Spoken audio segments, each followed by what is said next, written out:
cuadrada, algo más alta que ancha y con una explotación muy intensa de la página, extraordinariamente cuidados estos códices y extraordinariamente regulares.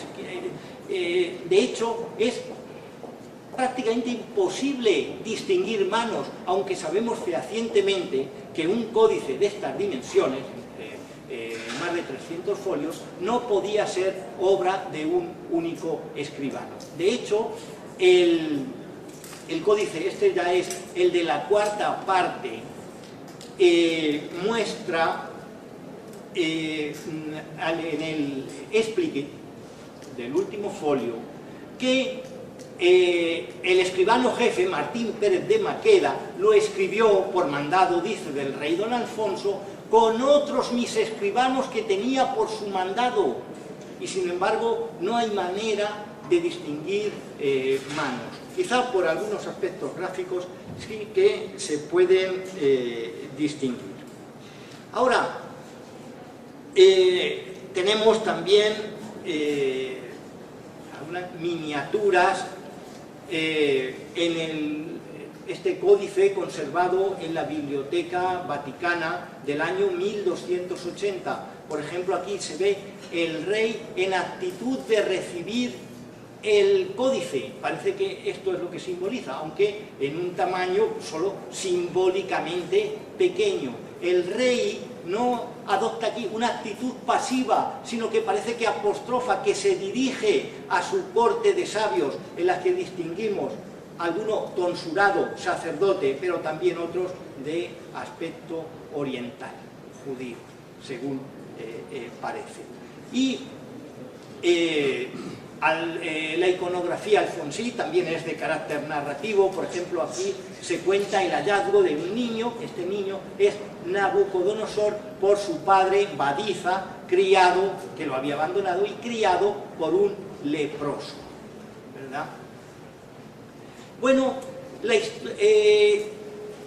solo la primera y la cuarta parte se conservan en códices regios, que serán todo lo problemáticos que se quiera en cuanto a su relación con los borradores alfonsíes, pero que aciertan a componer un relato, digamos, completo de esas partes, y un relato absolutamente lineal y coherente. Ahora, el resto de la historia textual es la historia de la recepción del texto, de su copia de acuerdo con concepciones extraordinariamente diferentes, con visiones muy distintas y distantes de una obra extraordinariamente compleja y que por tanto se presta a lecturas muy diversas. Pero los códices, su materialidad misma, es reveladora del modo en que fueron leídos, en que fueron recibidos, en definitiva, e interpretados. Este es un códice muy interesante que, sin duda, bueno, se conserva en la Biblioteca Nacional, es del Fondo Osuna, y pertenece sin duda a la Biblioteca del Marqués de Santillana. Es un códice extraordinariamente lujoso, seguramente continuación de otro perdido, por donde empieza este libro. Tiene el escudo de los Mendoza y es, por lo menos yo lo creo así, es de la decoración de la misma mano que el códice del cancionero del Marqués de Santillana, que envió a su sobrino Gómez Manrique, que está ahora en la Biblioteca Universitaria de Salamanca, por el tipo de decoración de autoría de Juan Inglés.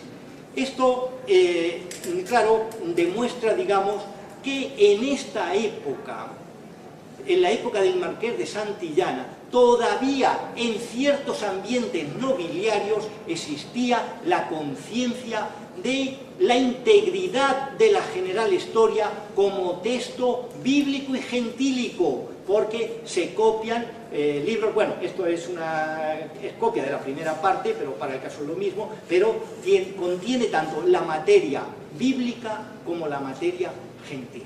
Pero eso ya no era lo general. Este es el manuscrito K de la Biblioteca Nacional de quizá mediados del siglo XIV, pero este es un códice de naturaleza completamente diferente, es decir, se presenta, es un códice bastante cuidado, de muy buena letra, de buena ejecución, pero ya no es un códice suntuoso, aunque se podría sospechar por la disposición de la página y por ciertos elementos ornamentales y sobre todo por la utilización de esos elementos, como por ejemplo el introducir un resumen del contenido en estas ruedas, en estos círculos, como en lo que no hay tiempo de volver atrás, pero lo recordarán de los códices regios, ¿verdad? Bueno, pues esto podría apuntar a que todavía se tenía acceso a los materiales regios, a los códices regios, que pueda ser una copia directa.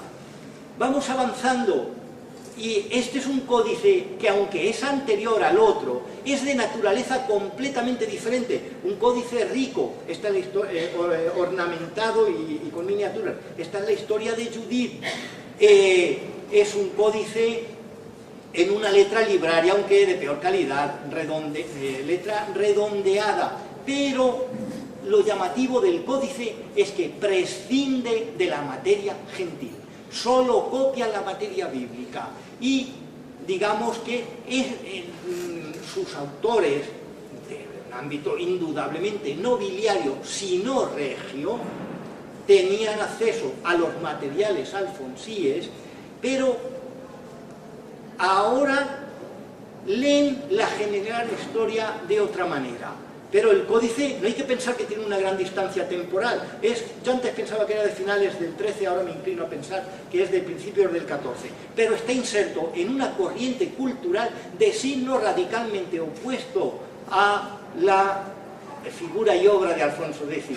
Ahora ya es la época en la que ejerce su influencia María de Molina, la mujer de Sancho IV, la época del molinismo, que supone una reacción religiosa en la que la Catedral de Toledo tiene un papel extraordinariamente importante. Texto leído como Biblia, se conserva en la Biblioteca Pública de Évora, con, bueno, otra hoja del mismo. Bueno, vamos a ir avanzando porque no hay mucho tiempo. Códice de mediados del siglo XIV. Claro, este es un códice, por así decirlo, utilitario.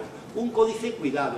Es un códice de lector interesado, en una letra que ya no trata de imitar el tipo librario redondeado, como veremos todavía en algún otro códice, pero es un códice de la tercera parte, de gran calidad, y que copia tanto, de gran calidad textual, no tanto material, que copia tanto la sección bíblica como la sección profana. Este es un códice ya del siglo XV, en un tipo de letra típica de los usos documentales, no librarios. Por lo tanto, es un códice de encargo, es un códice absolutamente utilitario y, en mi opinión, como se sucede en varias manos, creo que de escribanía de concejo, que hacían, ayer Jesús lo señaló, cómo los escribanos y notarios públicos podían completar su sueldo, ¿verdad?, con estos trabajos, pero es un códice de muy baja calidad textual.